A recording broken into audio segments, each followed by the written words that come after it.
Then we're talking about our tasks na I'll cook, you'll wash the dishes. And then what actually happens, vice versa. You wash the dishes, I cook. You do not assign tasks to each other. Gagawin kung sino hindi pagod, gagawin kung sino kaya. Hi guys, I'm Mike. I'm Gia. And we are Gimmicks! Yan. Welcome to the second episode of Gimmicks Podcast. Napakabilis ng panahon, second episode kaagad. And our title for this second episode is 4 years of marriage with two kids. Medyo malalim-lalim na yung usapan natin for this topic. So, ayun, ano bang pag-uusapan natin today? How is your married life? Yeah, yung mga kanya-kanya nating POV. So, ang POV ni Gia and my POV. Anong magsisimula? For the past 4 years. Yeah. Pero parang napaka-raw pa nung 4 years. Parang it feels like yesterday. Kaya nga parang na magjowa lang tayo. Parang, 9 years na? Well, 9 years for na our case kasi we got married during the pandemic. So it really feels different. And parang tawag dun, mabilis yung panahon. Everything is fast-paced since the pandemic. And sobrang iba na yung naging life after it. Oo nga. Tulad nga na lagi yung sinasabi, pandemic fuck up everything. Yeah, exactly. Grabe yung mga pagbabago. Ano? But getting married during the pandemic is really nakaka-stress. It's really stressful and hard. But at the same time, fulfilling. Isipin mo yun? Yung nairaos mo during mo. Yan. Yung sitwasyon yung alangan ka if our ceremony will push through or not syempre isipin din natin yung bisita by and the the safety of everyone, syempre. Tapos the uncertainty of the situation during that time, 2020, yun talaga yung peak. Yeah. Yes. Imagine, sinuloy natin yun. Sige, push na natin. Well, it's the latter part of 2020 naman, December. Ang sarap pag-usapan ng pandemic days, no? Yeah. Ang sarap palang alalahanin. Oo. So, we got married December 17, 2020. Yan. So, kakasimula lang ng pandemic. Actually, it's parang mid-part na nga, no? February start ng pandemic 2020. Oo, pero hindi pa siya ganun katindi. Like, we're expecting na, by 2 months, ayan, by 3 months, okay na rin yan. And then, the lockdown came, and then, we're still hoping. Before lockdown, we also watch, at the theater. Oo, kasi nga parang we're like, wala lang yan. It's not like the other issues lang na mawawala. Or, the SARS dati na parang hindi masyadong na-feel. Ganun lang yung SARS nung time na yun. Akala na lahat ganun lang ulit. Oo, parang, okay, may virus, magla-lockdown, okay, parang, saglit lang yan. For 2 to 3 months. Yep. Pero ang malupit si Papa na-forcing niya na virus yan. It will take 1-2 years, sabi ni Papa nun. Sabi ko, hindi mo, mabilis lang yan. Sa technology natin ngayon, kayang-kaya nila yan. Ganun. But, boom! Parang nag-skip yung buhay natin 2020, 2021, 2022. Tapos ngayon, 2024 na, no? Yeah, 4 years. Grabe yun. It's been 4 years. So, ayun. So, sa simula talaga ng first year of marriage. How's it? How is it for you? For me, everything is so new. Unlike the others kasi na nagle-live-in muna. Yeah. Our situation is very different naman na. Very old-fashioned. It's our first time to be together for a whole year. Let's say we married that's December 2020, and then the start of the 2021 everything is so new. Nagagalit ka pa nga sa akin talaga. Hindi ko talaga makakalimutan. Yung time na nagagalit ka sa akin kasi wala ka ng space sa cabinet. Because we only have one cabinet. We only have one cabinet. We can only afford one. By and the that house time, yes. and the house is too small for a lot of things. So we shared one cabinet. And considering na I'm from Isabela and she's just 2 cantos away. Hi, from my mom and dad's house, from our family house. And then he's like, anong ginawa mo sa cabinet? Bakit punong-puno ng damit mo? Saan ko ilalagay yung damit ko? And I was like, where do you expect me to put my things?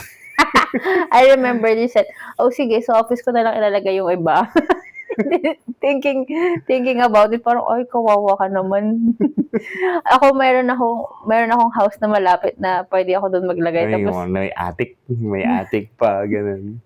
May hangers, may sabitan sa attic. Tapos ako, sabi ko, saan ilalagay yung gamit ko kung hindi sa cabinet natin?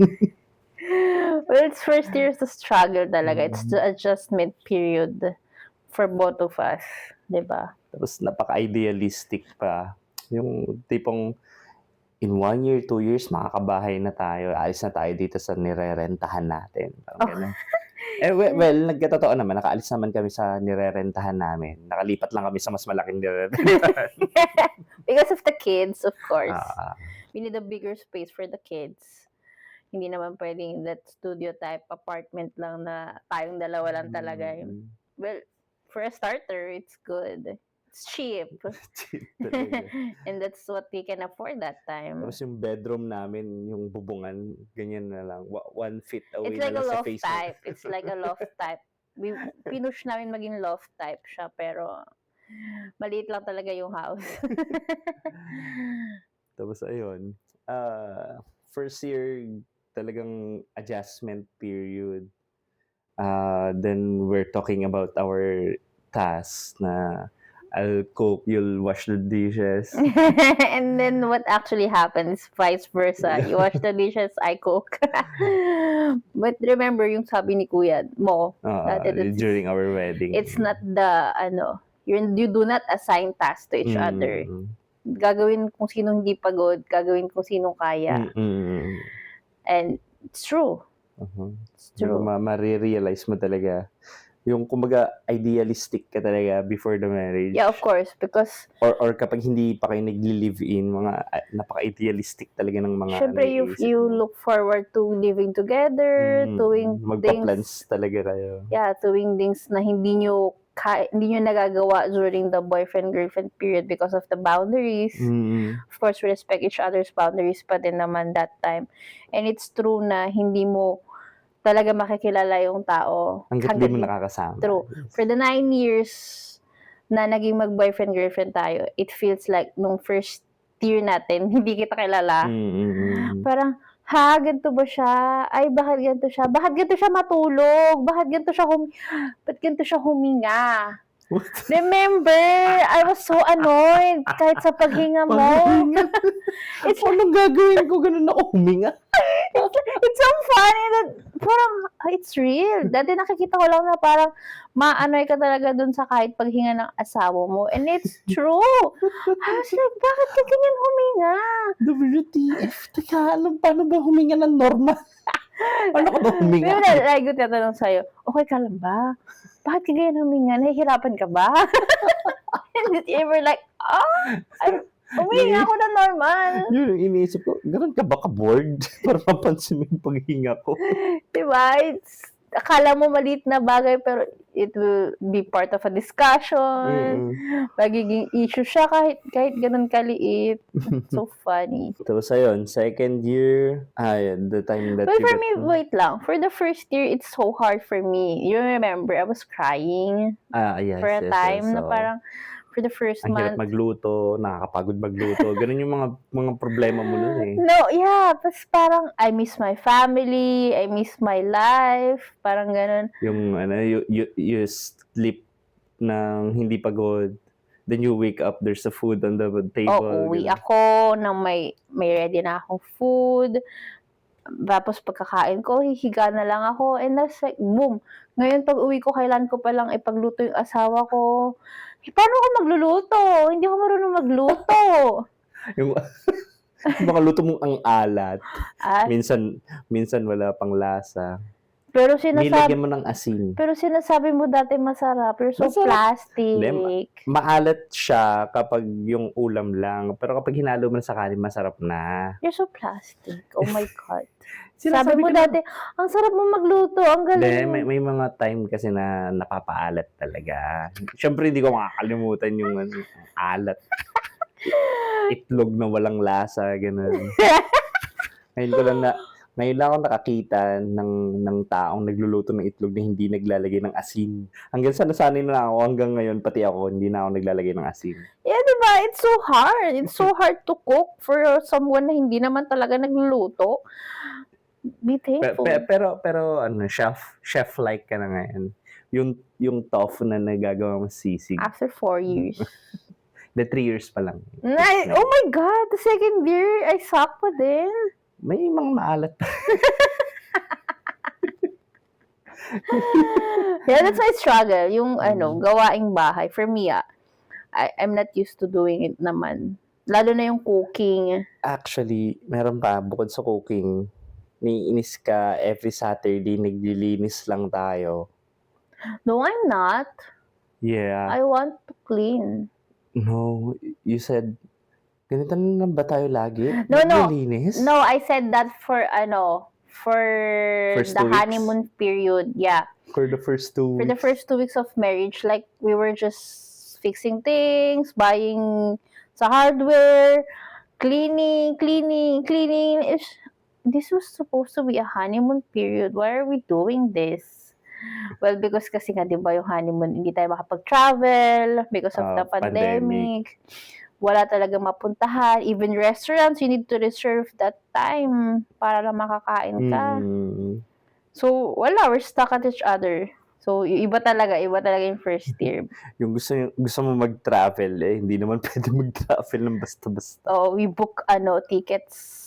Diba, we book to Siargao, we book to Boracay for our honeymoon, and then lahat sila is canceling every time. Daming na-cancel talaga. I think the Siargao 6 times na na-cancel, and I was like, wag na tayong mag-Siargao. Please lang. Kung ayaw na i-push, wag na. So, like, the honeymoon period is... We are also holding our first baby that time. Diba? Wag muna tayo mag-baby kasi mag-Siargao pa tayo. And yeah, not the Siargao, but the phase na tayong dalawa. Yes, yung before our marriage naman napag-usapan natin yung first year, sulitin natin na we wanted each other lang kasi nga iba din yung naging setup natin during the boyfriend-girlfriend period. Tsaka din, parang nung first year, grabe yung pressure ng no. Oh my God, yeah, the pressure of everyone now. First is when you're gonna get married. You've been together for long na. 9 years na kayo, hindi mo pa magpapakasal. Dapat mag-anak na kayo. And then when nagpakasal na tayo, kaya kayo mag-anak, bakit wala pa kayong anak? Grabe, no? And do you remember someone said that we should dance sa Obando? And we're just even 1 month married. Ay, oo. And she was pressuring us na, bakit hindi ka pa buntis? Or bakit wala pa yung baby? Maybe you should dance. Punta tayo ng Obando. Oh my God, it's just 1 month. And then, papasayawin mo kami doon. And we're not even trying. Yung, oh my God. Girl, nag-enjoy pa kaming dalawa nga lang. Parang may usapan na kami. Ba't niya ba kami pinipilit? Ganun and I kept telling that the second month. Everyone, no? Everyone talaga as in. And then after a few months, like annoying 2-3 months, you should go check up to the OB-GYN. Maybe you need to work out, ganyan. And I was like, don't worry guys, we're not even trying. Wala talagang i-expect na apo kasi we're not trying. Grabe. Pero nakaka-pressure na though on the outside, chill lang. Tapos at some point... No, subconsciously we're pressured. Yeah. Parang at some point, bigla ko na-realize, kailangan na ba mag-anak? Parang kailangan na natin mag-anak. Parang ganun yung naiisip ko na sa sobrang daming tao nagsasabi sa atin, kailangan na natin mag-anak. Napapaisip na rin ako, kailangan na natin mag-anak. Parang ganun, nakakainis na siya to the point na parang, okay, pati ikaw affected na. Mag-give in ka na. Okay, sige, mag-anak na kami. Tapos, ayun, parang na-plan na natin. Actually, talaga, ang ang nasira yung first plan na 1 whole year tayong dalawa. Though it's naka 1 whole year naman na tayong dalawa. But, except pregnant ka na for the I'm first pregnant, year. yeah. Yes. Ang hirap pala. Ang hirap pala. Yeah, it's the first year struggle, of course. Oo, yun. Tapos ang iniisipan natin, 4 kids. That's the ideal phase nung Grabe hindi pa tayo nahihit ng fucking hard life. Sinampal tayo ng pandemic din eh. Oo, iba talaga. Iba yung finorsi natin during the 9 years of being together than the actual married life itself with a twist, with the pandemic situation. Imagine, before pandemic, 2019, I was thinking that I'm so rich. It felt like ang dami kong pera. Parang saan ko gagastusin to? Let's get married. Ganun. Tapos noong 2020, boom. Parang boom. Parang every prices went up. Oo. It's just not 30-20%. It's 100% up eh. Yeah, the whole world changed. Parang kumakain lang ako sa karinderya 2019 for only 40 pesos. Busog na ako eh. Tapos ngayon 105.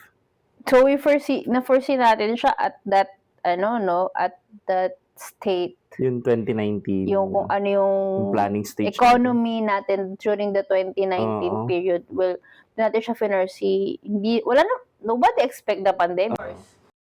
Yung hike ng prices and everything, lahat ng changes na nangyari, doon ka mahihit na, shit, di pala kaya ng pamilya pa. Oo, parang by 2019, it felt like kayang-kaya ko na. Ready, no? I'm so financially ready, ganun eh.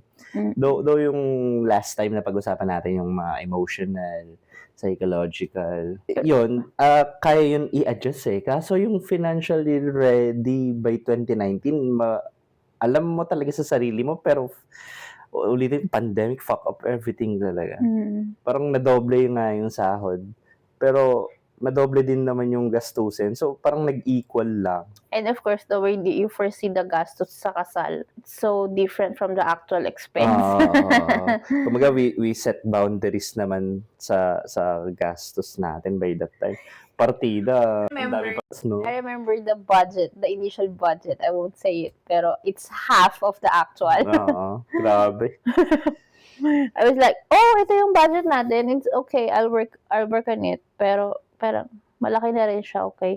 When nalista ka na ng mga suppliers, ng mga kailangan, ito na yun!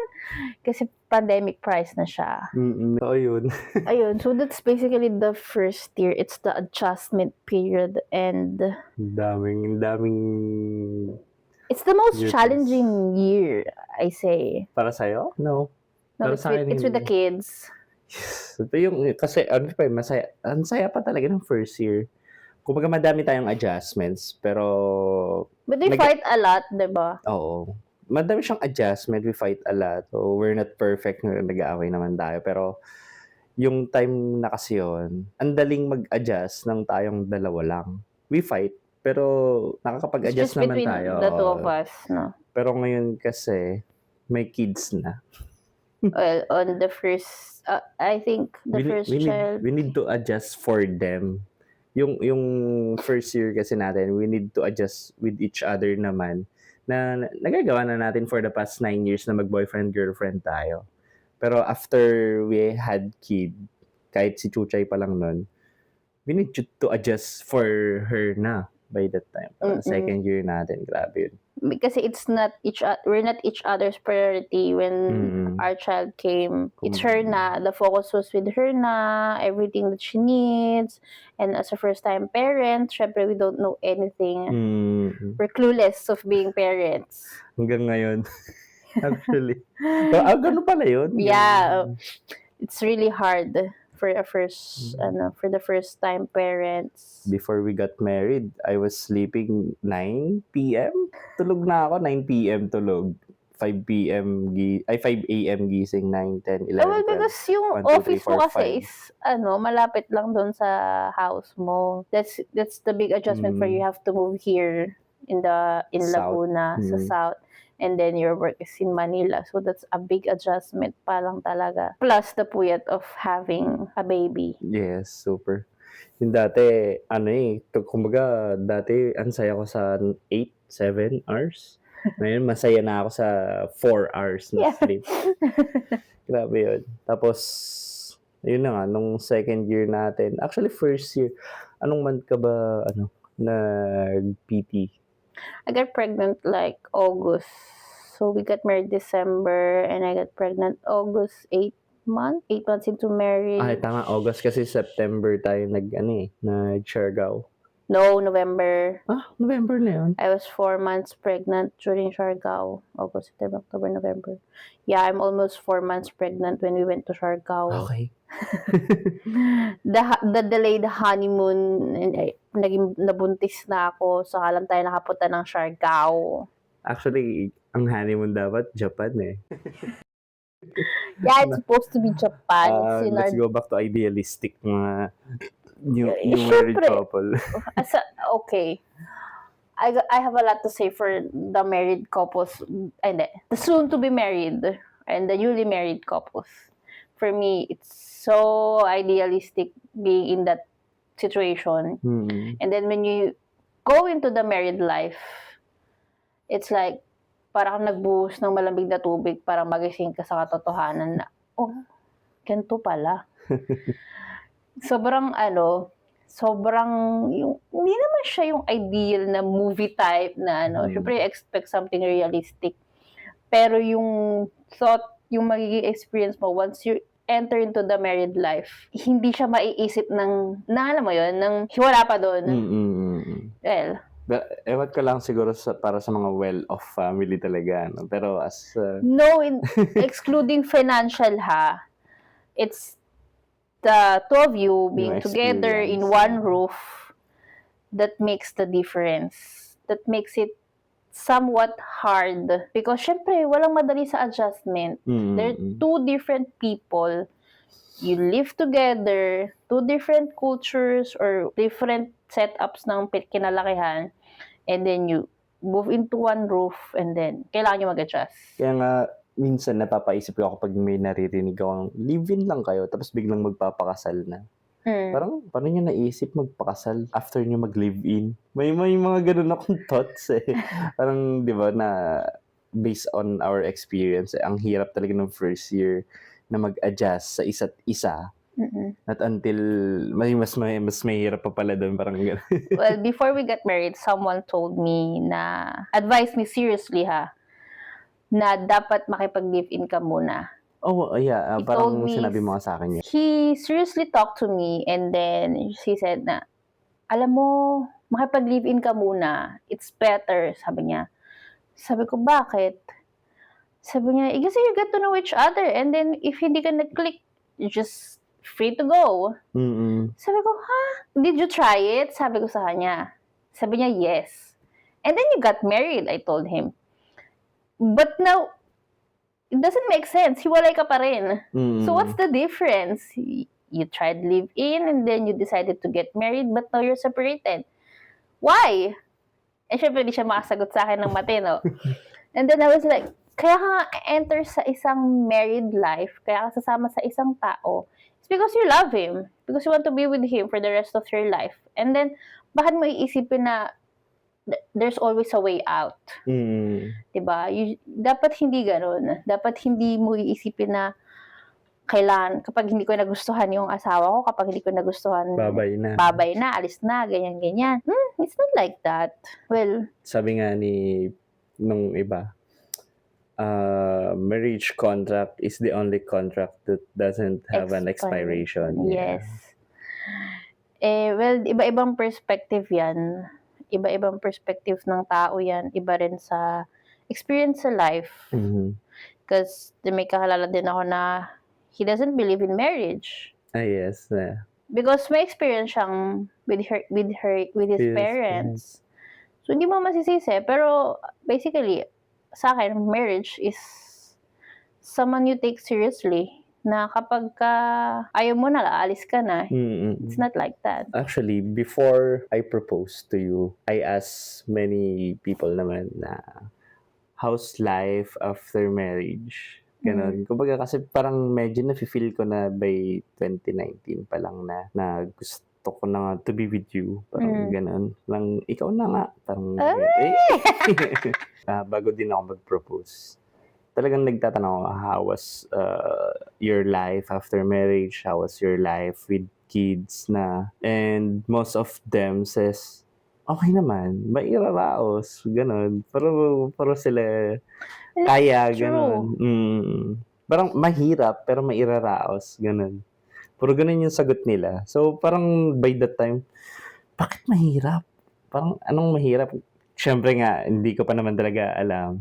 Going back to the idealistic mind. Yung mga nakakausap ko pa is mga ka-office mates ko na hindi din naman nila 100% nakakasama yung family nila.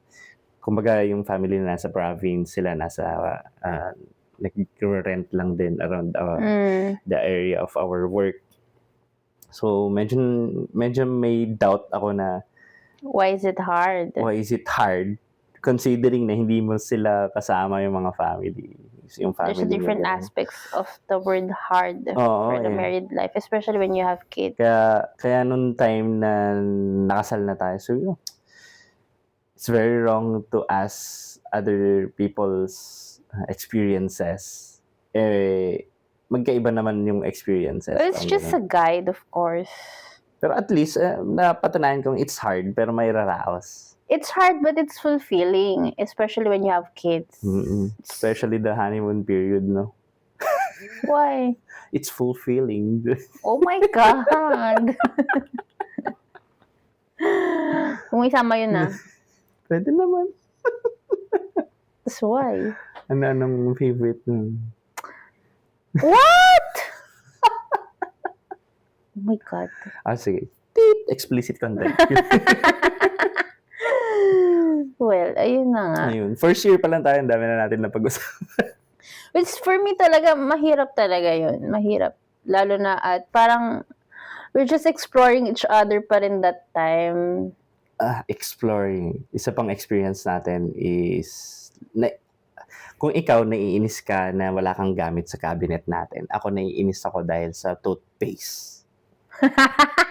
The typical na kwento na naririnig ko is yung husband, yung pumipisil ng toothpaste. Sa sitwasyon natin, ako yung mas maayos magpiga ng toothpaste, napipisilin yung dulo, tapos ipepress mo siya palabas. Pero ikaw sa gitna ka, pinipisil mo lang ganun. And every time nagagamit, mas nauna ka kasi mag-brush sa akin by that time. Hanggang ngayon naman. May solution na tayo dun. Yeah. We bought a toothpaste holder. Dispenser. Kasundo tayo so after 4 years, hindi pa rin tayo nagkakasundo sa toothpaste. So, at least may solution na ngayon. May solution na tayo. Buy a dispenser. Toothpaste dispenser. Pero ako pa rin yung taga-piga dun sa dulo nun eh. Minsan kasi pag konti na lang, hindi niya na napipiga. It's the typical, you see, simpleng toothpaste, but you see the difference, diba? You see the difference of each other, kung paano tayo. And then you adjust. You compromise. You always compromise. There's no other way. There's no choice. It's just you and me for the rest of our lives. We choose to be together. So you have to deal with it. Ayaw na ayaw kong maghugas ng mga plato at baka pinagkainan kasi kadiri talaga. Pero look at us now, ako na talaga yung naghuhugas hanggang ngayon. Pero nandidiri pa rin. Pero kaya ko nang dakutin yung yun. So yung sa strainer nun, dadakotin mo, kaya mo ba yun? I'm so proud of you. Kaya mo ba yun? Kaya ko yun. Basta yun. Ako naman nagluluto Hindi, masarap naman yung luto mo. Saka, hindi, dalawa lang kasi tayo. Dahil dalawa lang tayo kumakain dun, so okay, natanggap ko na. Okay. Ano pa? Second year. So, second year natin, buntis ka na, suka lord. Oh, that's a different issue. Pregnancy sucks for me. Really. Sabi nila, enjoy the phase, enjoy the pregnancy journey. Ayoko, hindi ko siya na-enjoy, girl. Suka lord. I can't. Sabi nila, first trimester lang sumusuka, yung morning sickness.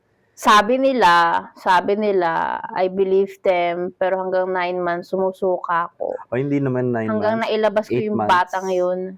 8 months lang. 8 months lang. 8 and a half. Boy, suka, Lord. Yeah, I can't eat, I can't sleep. Well, pero ang ano lang, ang regret ko lang nung first pregnancy mo, hindi ko na-try yung mga pregnancy cravings.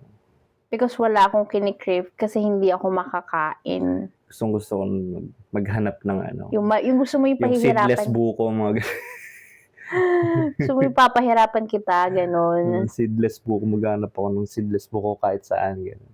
Kaso wala. I remember sa'yo, pahirapan mo naman ako.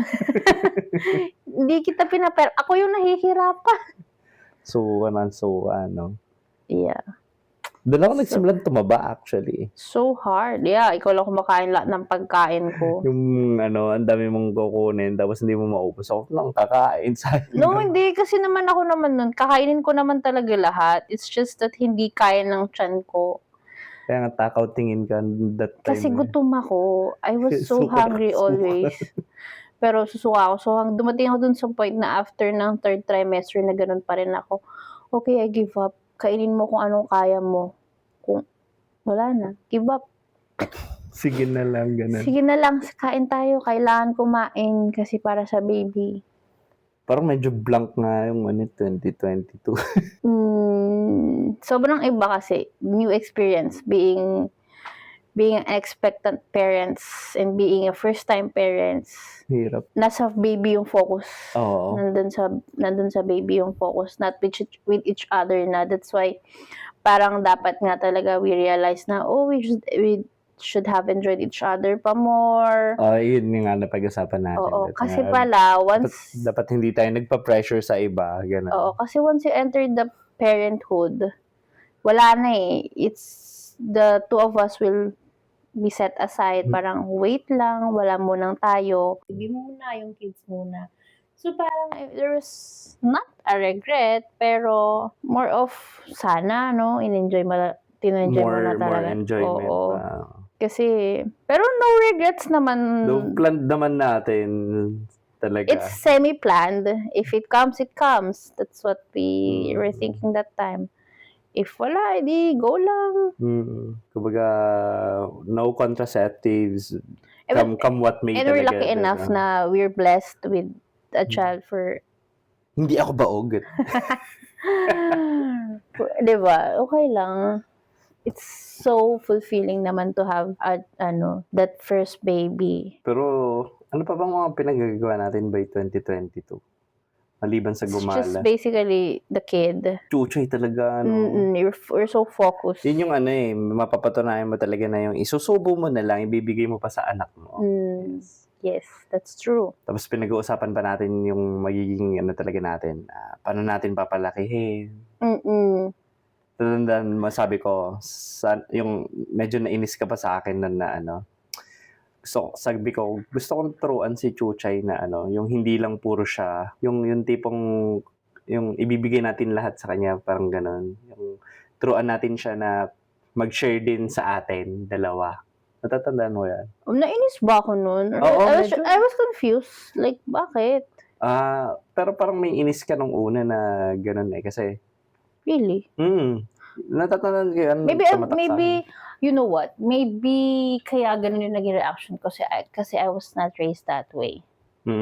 Kumbaga, ikaw, give lang sa'yo, ganon. Yeah, because... Actually, yun nga kasi talaga yung purpose na lalaki si Chuchay na hindi niya iisiping, I can take anything I want from you. I can get anything. I can get anything. Parang, ano yung example ko sa'yo nun? Yun nga, yung for example, yung sa food, number 1 talaga sa food nun. Nasa tiyan pa lang si Chuchay nun. Kinikwento ko sa'yo na yung tipong isusubo na lang, bibigay pa, parang gano'n. Dapat, parang sinabi ko sa'yo na ayoko ng gano'n. Ang gusto ko is, dapat matuto din siyang mag-share sa atin. Or bigyan niya tayo ng space on things na ayaw natin ibigay talaga sa kanya, parang gano'n. And it turns out, hindi ko nagawa yon, Pero siya mismo nagkusa eh. Well, with Chuchay naman kasi, we're just telling her this like isang beses, dalawang beses, and then na-adapt niya na kagad. So, teaching her values is not hard for us. Oo. Kasi, nakakagulat na. Oo, nakakagulat talaga yung batang yan na. If you say na, can you please be like this, or can you please do this? Can we just compromise, or we can just share? And then parang one or twice mo lang sabihin sa kanya, and okay na siya. Isa sa buhay niya na yung sinabi mo. Ang galing, so it's like, really? What an angel! Parang na nangyari ngayon. Toddler. It's the toddler stage. Pero pa rin naman, mapagbigay pa rin naman siya hanggang ngayon. Yeah, oo. Unless it's chocolate. No, she's still sharing chocolate. Even if nasa mouth niya na, like, penge si mami. Actually, kahit hindi nga tayo manghingi eh. Pag nakikita niya lang na wala tayong hawak, wala tayong kinakain, she loves sharing talaga. Pero siguro talaga it's about, yung mag-usap, not as husband and wife, as a parent, we really need to talk for your child's welfare. Kung paano mo siya papalakihin, kung ano yung values na gusto mo. And then like what you said, di tayo agreed at first. Pero I let you do. I let you discipline her. I let you do what you want sa kanya. And then, let's see. Kung if it... Ayun yung nangyari ng second year. More on kay Chuchay talaga. Tapos, here comes third year. Yan, medyo maluwag-luwag na tayo kasi nakakalakad na si Chuchay, nakakapagsalita na, hindi na tayo nahihirapan manghula kung ano yung gusto niya. Kumbaga naka-adjust na talaga tayo dun sa life as parents. Mahaba na yung tulog niya, maayos na din yung tulog natin. Basically, bata na siya. Madali mo na siyang makausap. Alam mo na yung gagawin mo kasi somehow, kakilala mo na siya. Tapos, naisip ko lang, hindi ko din masyado maalala kasi, ano yung mga gala natin ng 2023? Bohol. We went to Bohol. It's Chuchay's first plane ride.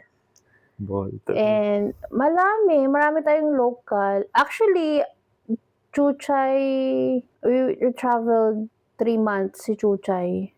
Batangas. A lot. Batangas. With Tita May. Yeah. Tagaytay. Tagaytay muna. Actually, si Chuchay, medyo gala talaga siya. Maliit pa lang siya, gala na siya. Hindi na tayo na-restrict sa paggala with Chuchay. Tsaka lumuluwag na, hindi na, kumbaga maluwag na. That's why hindi siya katulad ng other pandemic babies na parang aloof sa mga tao. Kasi siya, nandun na siya sa phase na maluwag na lahat.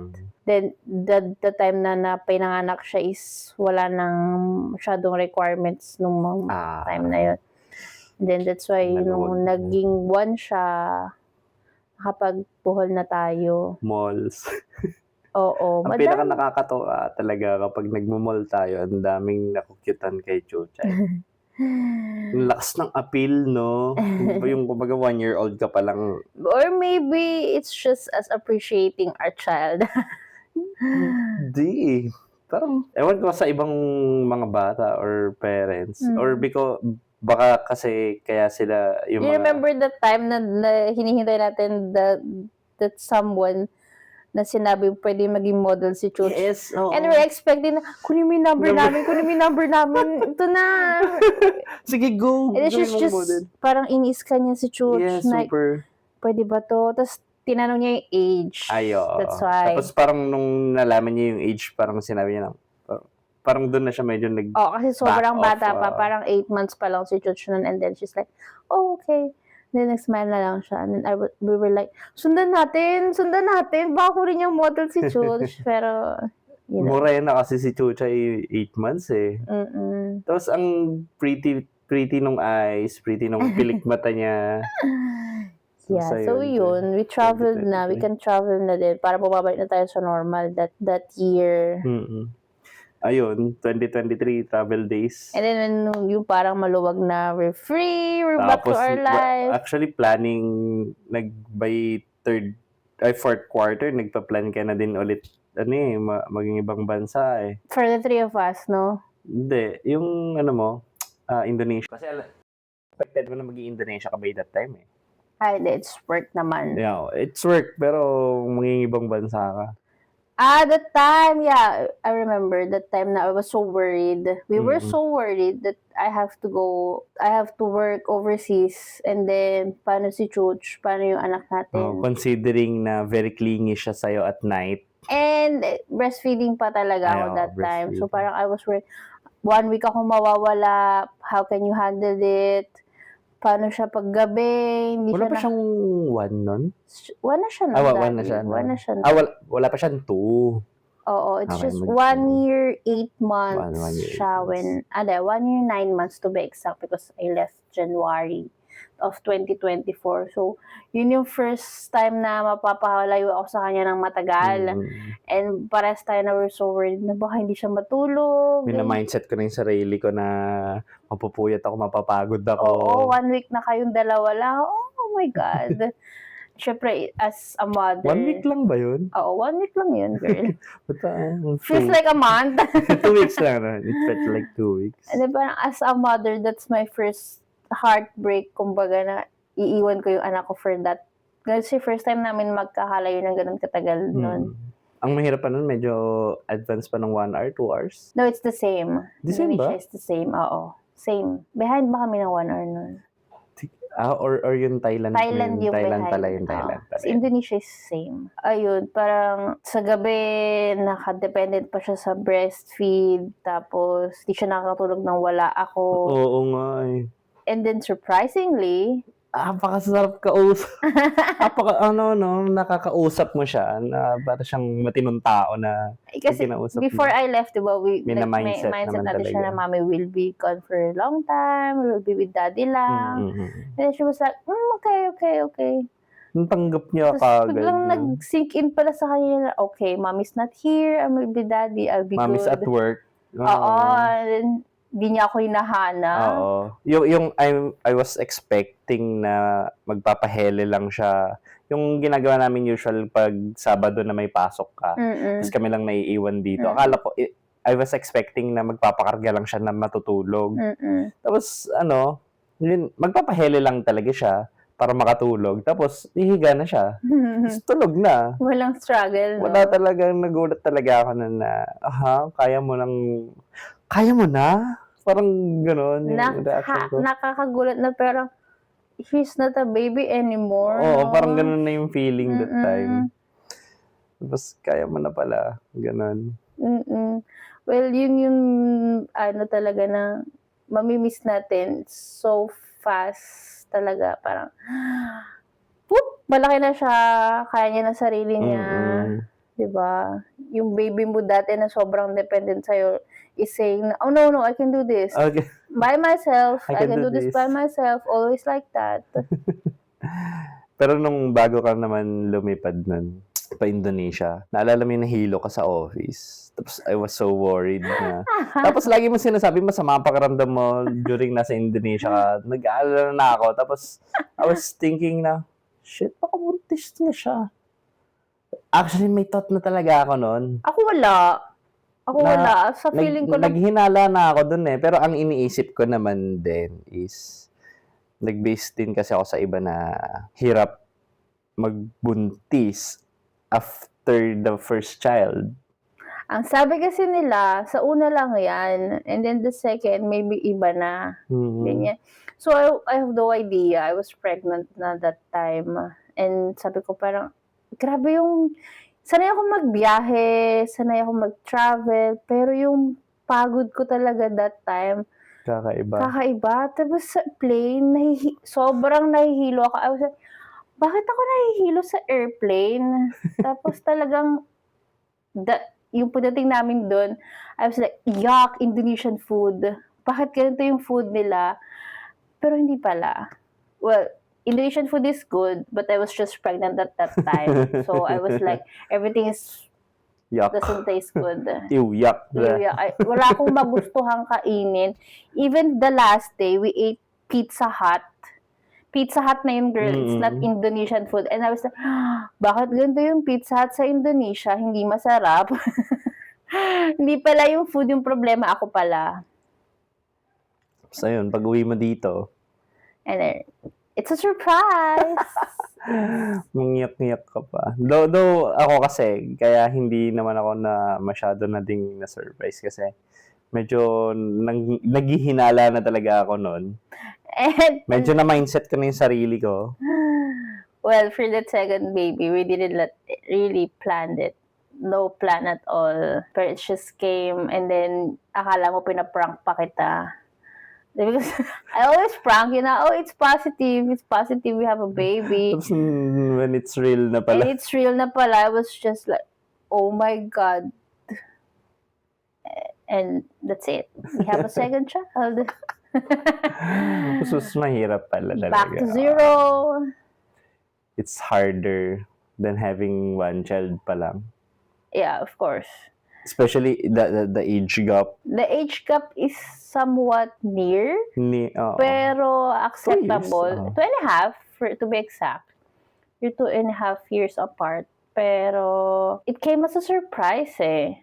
We're caught off guard talaga when Sky came. We're not yet ready. Ganun talaga. Oh, there's the idea na, oh no, we're not ready yet. Are we ready to raise 2 kids? But at the end of the day, kakayanin lang talaga. Makakaraos talaga.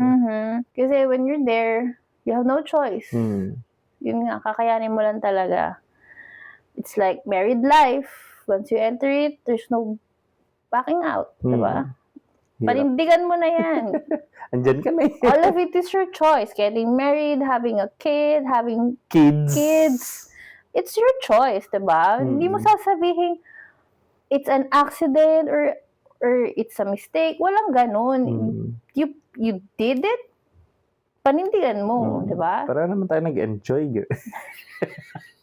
Cut it! Hindi, diba? Kasi there's mga parents na not everyone naman. I'm hearing just meron lang mga naririnig or nababasa na parang I know someone pala na not personally but I've heard the story na di plan yung second child nila and then they're prioritizing the first child because yes. Feeling nila is hindi pa enough yung attention na nabigay nila. But I was like, paano naman yung second child? It should be equal kasi it's not the children's fault na nasundan siya agad. It's you. It's only you and your husband. It's your partner. So, pero yung second child yung parang nagsasuffer. Yeah, nagsuffer yung second child. But kasi everything happens next is first time pa rin naman nung first child mo. Pero kapag ginawa mo lahat nung sa first child mo, anong gagawin mo dun sa second child? Well, the children should not suffer kung ano man yung mistake nyo or kung ano man yung, di ba, kung ano man yung bad decisions nyo in life, the children should not suffer.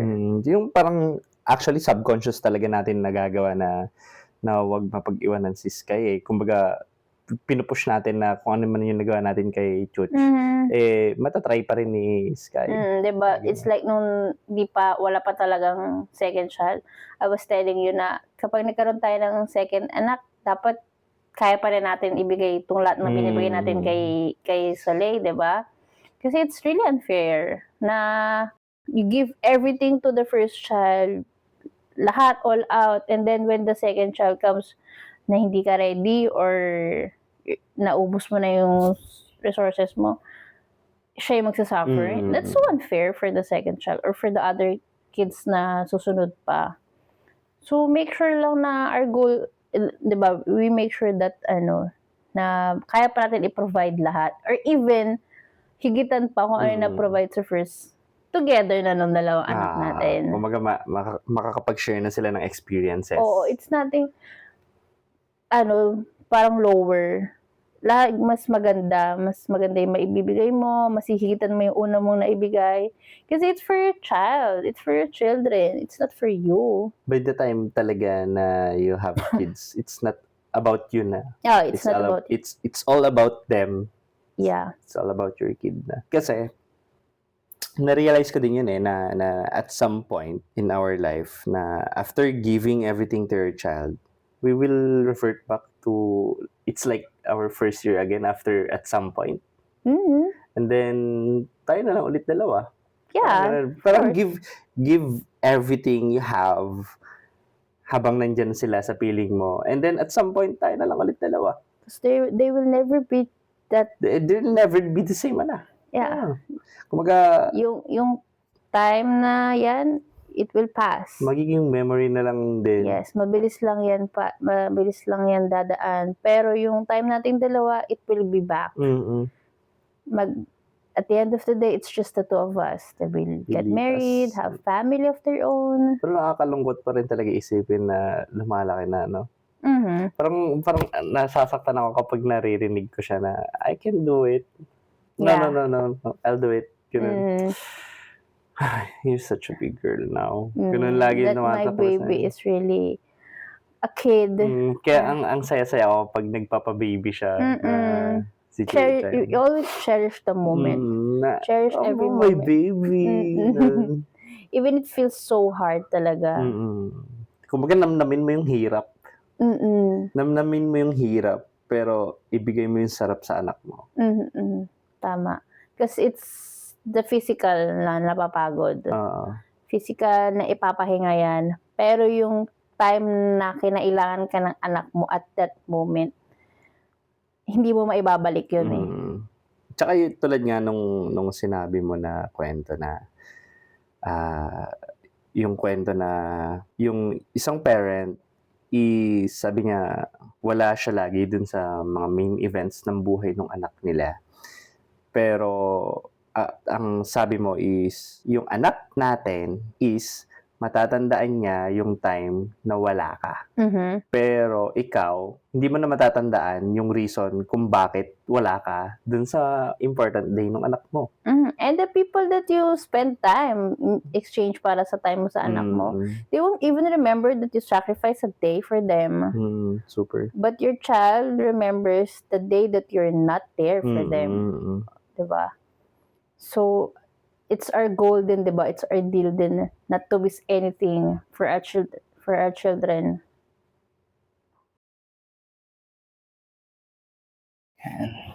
Yan. So, yun. 2024, napaka-exciting. Grabe. Suka Lord ka pa rin. Yeah. Hirap pa rin. So, it's not for everyone naman to experience. Different naman lahat ng types of pregnancy. It's just that di ako sinuwerte to experience a smooth one. Grabe, no? Yung 9 months ka sumusuka ka pa. And it's financially exhausting also. Because, syempre, as we age, mas mahirap na talaga. Mahirap yung una at 28 or 27 yata ako nun. And then now, na 30, 31, Grabe. Yung gap na 2.5 years, it makes a lot of difference dun sa sa kung paano ko i-handle yung pregnancy. And then, sabi nga ng doctor, as you get older, syempre, mas mahirap. So, feels, na rin, it's time na rin talaga. So, yun nga, syempre, dapat, basically, yung sa 4 years natin, ang lesson dun is, be ready, of course. Be ready. And it's not like, for fun, the way you imagine it to be. So, manage your expectations talaga. Yun yung masasabi kong natutunan ko for the past 4 years of being married and having 2 kids. And of course, yung patience. Patience talaga. Patience is a virtue. Doon ko lang siya na isa puso, yung word na patience is a virtue talaga. You need a lot. Pero overall, how was your 4 years of marriage with 2 kids? Happy. I was happy. I am happy. I'm still happy. and contented naman sa kung ano meron tayo. So we don't have much, pero having 2 kids is more than enough for me. How about you? Sa akin naman, 4 years. It's not always at the top. May mga bottom talaga. Tulad nga ng sabi nila, ang buhay ay parang gulong. Minsan nasa taas, minsan nasa baba. Kala ko laging flat. So, ayun. Ikaw nga hindi ka na laging naman flat. Girl! Oh my God! Tapos, ayun. So, 4 years, madami tayong ups and down. Pero overall naman, nalalagpasan natin pa rin yung together. At the end of the day, talaga, masaya mong napapagdaanan lahat yon nakasama ka. Yung mga memories natin together, good man or bad. Sabi nga sa kanta, I just want to, basta yung kanta na yun. Whatever that song is na sinasabi na ikaw lang, kahit mag-away tayo, kahit mag-away tayo, ayoko ng iba, gusto ko ikaw yung kaaway ko, parang gano'n. Well, basically, marriage talaga is, you support each other. Kasi, yun nga, you're fighting minsan nag-aaway, pero of the situation, not with each other, diba?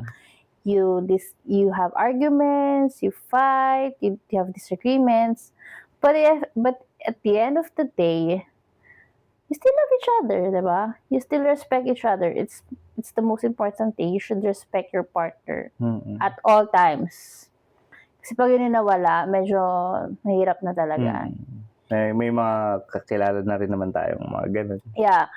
Your respect, pag nawala yung respect to your partner is talaga magiging so yung relationship nyo.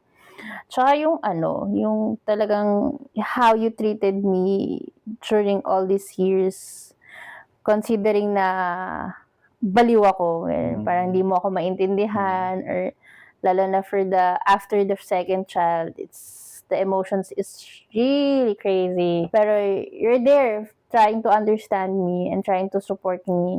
Natuto na rin naman ako dun sa first pregnancy mo. Yeah, but this one is different.